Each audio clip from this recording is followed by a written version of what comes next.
नमस्कार बच्चों, कैसे हैं आप सब। उम्मीद करता हूं कि आप सब अच्छे होंगे और आपका स्वास्थ्य भी अच्छा होगा। तो चलिए शुरू करते हैं आज की वर्कशीट। और आज की वर्कशीट है कक्षा 10 की हिंदी विषय की वर्कशीट नंबर 11। आज की वर्कशीट में दिए गए पद्यांश को ध्यानपूर्वक पढ़कर पूछे गए प्रश्नों के उत्तर लिखने हैं। तो यह जो पद्यांश है मतलब पद का अंश है, यह एक कविता का अंश है और इसको पढ़कर पूछे गए प्रश्न के उत्तर देने हैं। बच्चों, ये जो कविता जो लिखी गई है ये हमारी हरी भरी सस्य श्यामला धरा की सुंदरता के बारे में लिखी गई है।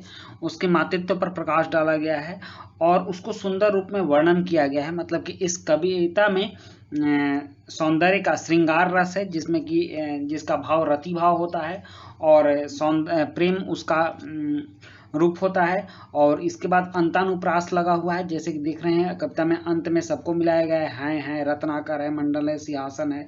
तो ये अंतानुप्रास इसमें लगा हुआ है। तो यह श्रृंगार रस की कविता को हम पढ़ने जा रहे हैं और इसको पढ़ के समझ के तब हम लोग इन प्रश्नों का जवाब देंगे। तो चलिए शुरू करते हैं। नीलांबर परिधान हरित पट पर सुंदर है। कह रहा है कि नीलांबर, नीलांबर मतलब नीले आकाश के समान, परिधान मतलब वस्त्र, हरित पट पर सुंदर है। और इस धरती पर हरियाली धरती पर यह सुंदर है, सतह पर सुंदर है। पट मतलब सतह होता है। सूर्य चंद्र युग मुकुट मेखला रत्नाकर है। और सूर्य चंद्र जो है इसके मुकुट की तरह हैं और इसकी जो मेखला है रत्नाकर समुद्र है। वंदीजन खगवृद्ध शेष फल सिंहासन है। और इसके जो पशु पक्षी हैं ये वंदीजन हैं और इसका जो सिंहासन है वह शेष फन, कहा जाता है कि धरती शेष नाग के फन पर टिकी हुई है, तो वही शेष फन सिंहासन है। परमहंस सम बाल्यकाल में सब सुख पाए। हम लोग परमहंस की तरह बाल्यकाल में सब सुख इस धरती से पाते हैं, जिसके कारण धूल भरे हीरे कहलाए। हम खेले कूदे हर्ष युक्त जिसकी प्यारी गोद में, हे मातृभूमि तुझको निरख मग्न क्यों न हो मोद में। कह रहा कि हम जिस धरती में खुशी पूर्वक, हर्षयुक्त मतलब खुशी पूर्वक खेले कूदे, जिसकी गोद में हम दौड़े, हे मातृभूमि आपको देखकर हम क्यों ना आनंद में हो, क्यों ना मोद में हो। निर्मल तेरा नीर अमृत के सम उत्तम है। कह रहा है कि तुम्हारा जो निर्मल नीर है, नीर मतलब पानी होता है, अमृत के समान उत्तम है। शीतल मंद सुगंध पवन हर लेता श्रम है। और धरती पर जो शीतल धीमी धीमी सुगंधित हवा बहती है वो सारे श्रम की थकान हर लेती है, मिटा देती है। षट ऋतुओं का विविध दृश्य युक्त अद्भुत क्रम है। और यहाँ जो 6 ऋतुओं की विविध दृश्य होती है, गर्मी, बरसात, जाड़ा, शिशिर, बसंत, ये सब जो आते हैं उसका क्रम बाई क्रम जो आता है और उसका अद्भुत दृश्य है, अद्भुत क्रम है, उसका हमेशा आता है। हरियाली का फर्श नहीं मखमल से कम है। और धरती पर जो हरियाली का फर्श है वो मखमल जैसा प्रतीत होती है। करते अभिषेक पयोध हैं बलिहारी इस देश की, हे मातृभूमि तू सत्य ही सगुण मूर्ति सर्वेश की। हे मातृभूमि सब तुम्हारा अभिषेक करते हैं, इस वेश का अभिषेक करते हैं। तू सत्य है, तू सगुण है, तू भगवान की मूर्ति है। जिसकी रज में लोट लोट कर बड़े हुए हैं, जिसकी रज मतलब धूल में लोट लोट कर हम बड़े हुए हैं। घुटनों के बल सरक सरक कर खड़े हुए हैं। और उसी रज में, उसी धूल में घुटनों के बल सरक सरक कर हम खड़े हुए हैं। सुचि सुधा सिंचिता रात में तुझ पर चंद्र प्रकाश है। चंद्रमा का प्रकाश तुम पर अमृत की तरह बरसता है रात में। हे मातृभूमि दिन में तरणी करता तम का नाश है। और दिन में तरणी मतलब सूर्य, तम का नाश, तम मतलब अंधकार होता है, अंधकार का नाश करता है। जिस पृथ्वी में मिले हमारे पूर्वज प्यारे, जिस पृथ्वी मतलब इसी धरती में मिट्टी में हमारे पूर्वज मिल गए, उससे हे भगवान कभी हम रहे न न्यारे, उससे हम कभी अलग नहीं रहे। लूट लूट कर वहीं हृदय को शांत करेंगे। इसी धरती पर हम लूट लूट करके अपने हृदय को उनकी याद में शांत करेंगे। उसमें मिलते समय मृत्यु से नहीं डरेंगे। और जब हम उसी धरा में मिले जिस धरा में हमारे पूर्वज मिले हैं, तो उस वक्त हम मृत्यु से नहीं डरेंगे। उस मातृभूमि की धूल में जब पूरे सन जाएंगे, कह रहा है कि जब उस मातृभूमि की मिट्टी में हम मिल जाएंगे, पूरा एक में एक हो जाएंगे, होकर भव बंधन मुक्त हम आत्मरूप बन जाएंगे। और भव बंधन कहा जाता है कि इस धरती पर आने का जो बंधन है कि आपको जन्म लेना है, आना है, मरना है, तो उससे मुक्त होकर हम आत्मरूप बन जाएंगे, आत्मा बन जाएंगे और परमात्मा में मिल जाएंगे। तो ये हमारी एक धरती की बहुत ही प्यारी सी कविता थी, और जिसमें कि हम लोगों ने देखा कि श्रृंगार रस था और धरती का बहुत ही अच्छा वर्णन किया गया था। तो इसी पर आधारित अब कुछ प्रश्न भी है, जैसे कि निम्नांकित शब्दों के अर्थ लिखिए और प्रस्तुत काव्यांश में हरित पट किसे कहा गया है।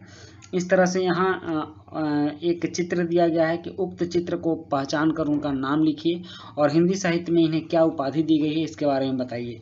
और फिर यहाँ है कि जिस प्रकार प्रकृति के पर्यायवाची शब्द स्वभाव, फितरत, प्रवृत्ति, मनोवृत्ति और मिजाज, ये सभी प्रकृति के पर्यायवाची शब्द हैं, तो हैं उसी प्रकार निम्नवत शब्दों के पर्यायवाची शब्द लिखिए, सुधा, परिधान, नीर, खग और तरणी।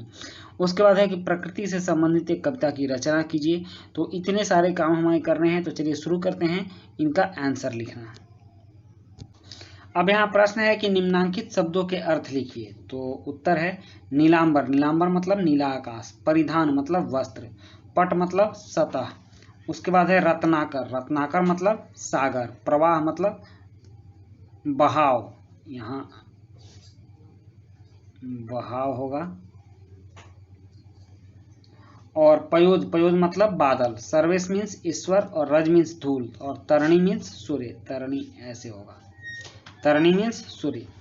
उसके बाद है प्रश्न 1 कि प्रस्तुत काव्यांश में हरित पट किसे कहा गया, अपने शब्दों में लिखिए।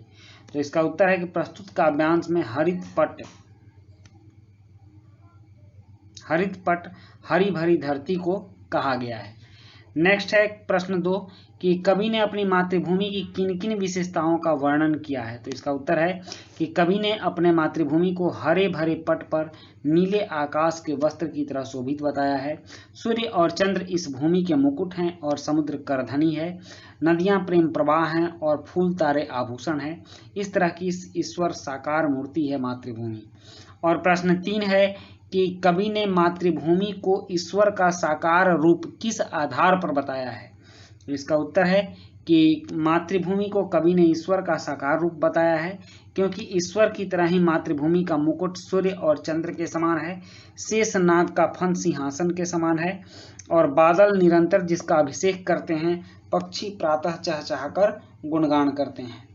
उसके बाद है प्रश्न 4 कि प्रस्तुत कविता में किस रस एवं अलंकार का प्रयोग हुआ है, नाम एवं उसकी विशेषता बताइए।